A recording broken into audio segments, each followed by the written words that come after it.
around my story. Hello, my name is Kate.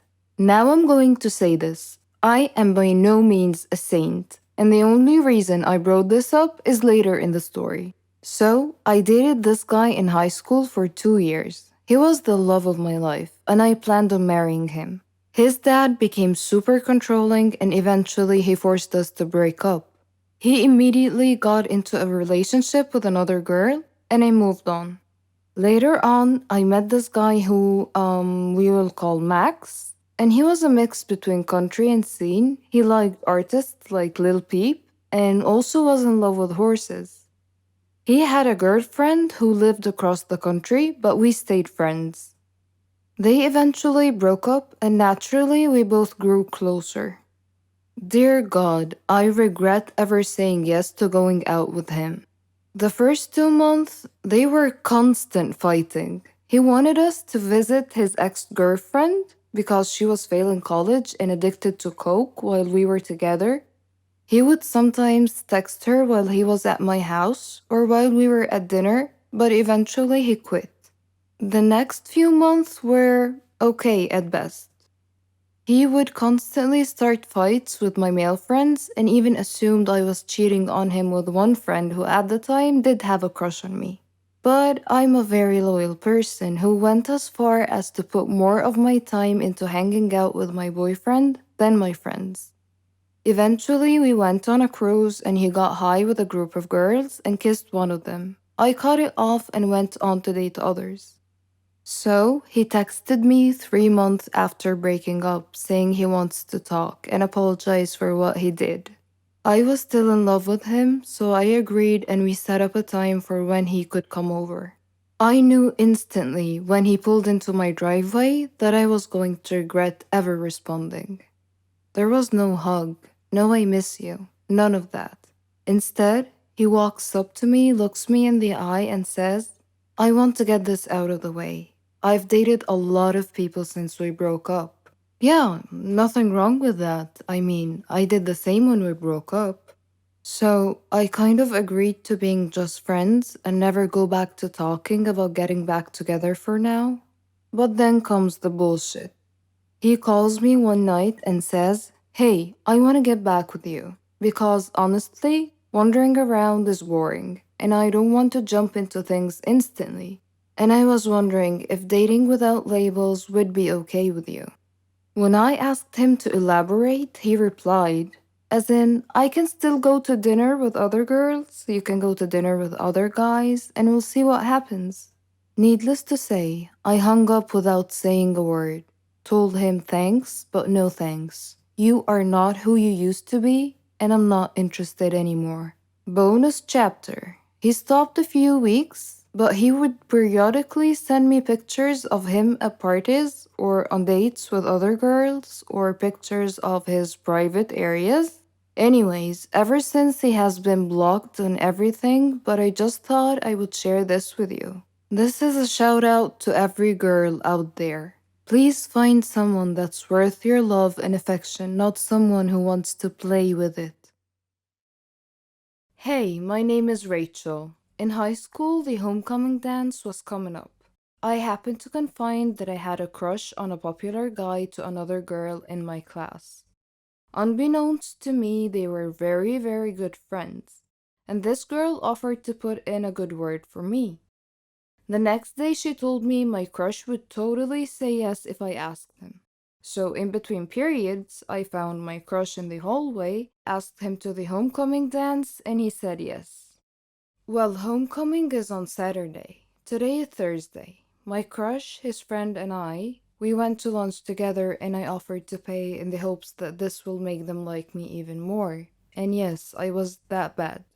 They tell me they want 2 bags of chips, burgers, fries, and 2 small cartons of chocolate milk. No problem. I go to the cafeteria and get those items like a boss. For some reason, I decided to jog over to them, even though that really only shaves off 10 minutes from my trip, but I still did it. I had 2 bags of chips in my mouth, one in my hand with a burger and fries, the other hand with 2 cartons of chocolate milk. They are sitting in the common area. The common area is carpeted. parallel to the cafeteria, which had a tile floor. These rooms are separated by a relatively small metal line on the floor, and as I meet that line, my left foot catches on the metal. No problem, I have another foot. I will just swing that foot forward real quick and save this. But no, the other foot also catches. As I fall straight forward, I try to catch myself with my hands. Well, one hand had the chocolate milk in it, which just burst out, sending chocolate milk in every single direction. My other hand didn't help me either. It slipped on the burger in the bag and the fries go all over the place. The last thing to break my fall was actually my own face. The face with two bags of potato chips in my mouth. You know those jokes about chips bags being full of air? Well, they're actually true. As my face collided with the ground, both the bags of chips exploded at the same exact time and it sounded like a gunshot. Somehow one of my shoes just flew off. I tried to melt into the ground and fade out of existence for a moment, and this happened at the meeting point of the common room and the cafeteria. So everyone in both rooms either saw or heard this fiasco and looked over. About 100 students. It's deadly silent for a couple of seconds and then comes the laughter. And dear God, the laughter. It was like a jet engine. Every person there was laughing the hardest they have ever laughed in their whole lives. I even saw the janitor doubled over laughing, bracing himself with a mop handle. A teacher was trying to walk over to help me, but she stopped every couple of feet to use her whole body to laugh at me. All of this happens not 10 feet away from the table in which my crush and his friends were sitting. Everyone is having a great laugh, but my crush has the greatest laugh of all.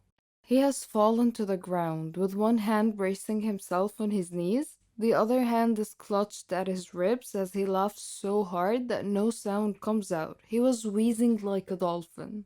There is no recovery from this. I walked to the bathroom to clean myself up. The teacher could only manage to hand me my shoe along the way and continue laughing. In the bathroom, the laughter did not die at all for what seemed like a lifetime. When the bell rang, I was still in the bathroom and people were still laughing.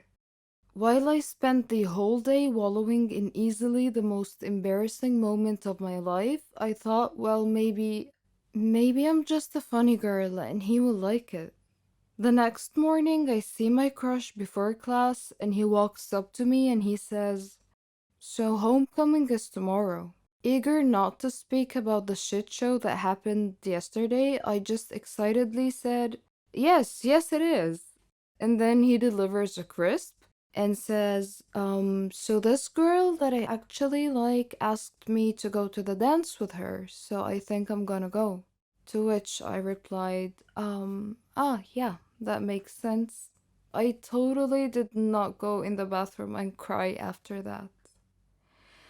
Anyways, my crush said he will go to homecoming with me. The day before, I tripped with his lunch and face planted into a pool of random ingredients in front of the entire class. My crush did not go to the homecoming dance with me. My name is Keanu, and I'm 13 years old. I am a psychopath. I freely admit it in front of all of you. I attribute my sickness solely to my father, because any story about a cruel father pales in comparison to my father. He would abuse me physically, mentally, verbally, and emotionally in every given moment. He left no stone unturned in this regard. He would beat me into unconsciousness. He accused me of being the cause of my mother's death, who died during my childbirth. Whenever Dad had any problem at home, he would accuse me of being the cause of it. One time he even beat me at school when my teacher called him to school because I had beat up my classmate who had beaten me up first. I tried to explain to him, but he wouldn't listen, and he just beat me even more. One day, it was fun day at school, and everyone was supposed to invite their parents to visit the school for party and introduction activities. I chose not to invite my dad, so I was alone at the festivities. I felt envious of all my classmates for having loving parents to have fun with. My teacher noticed me alone. came over and offered to be my parent for the day. I was so happy. We had great fun together. Miss Linda had lost both her husband and her son in a plane crash, only she had survived. After fun day had passed, Miss Linda showed more interest in me. She would bring me sandwiches and spend time with me during breaks. I thought of her as my mom. When I succeeded in my final exams, she hugged me with tears of joy. I unconsciously said, "Thanks, Mom." I went home happy that day, but had to face my dad again. He asked me why I was late coming home, and I told him about having to pass my final exams. He didn't believe me, though, and asked me to show him proof. Unfortunately, I had none, so he began kicking and punching me. There was a knock on the door. He tried to block me from opening the door, but I managed to open it. Miss Linda was standing there. She glanced at my bruises and bloody face and moved between me and my dad to protect me from further abuse. Dad snarled and threatened her with a beating if she didn't leave immediately. But she hit him in the eyes with a blast of mace or pepper spray, and he went down to the floor in extreme discomfort, grabbing at his eyes. Miss Linda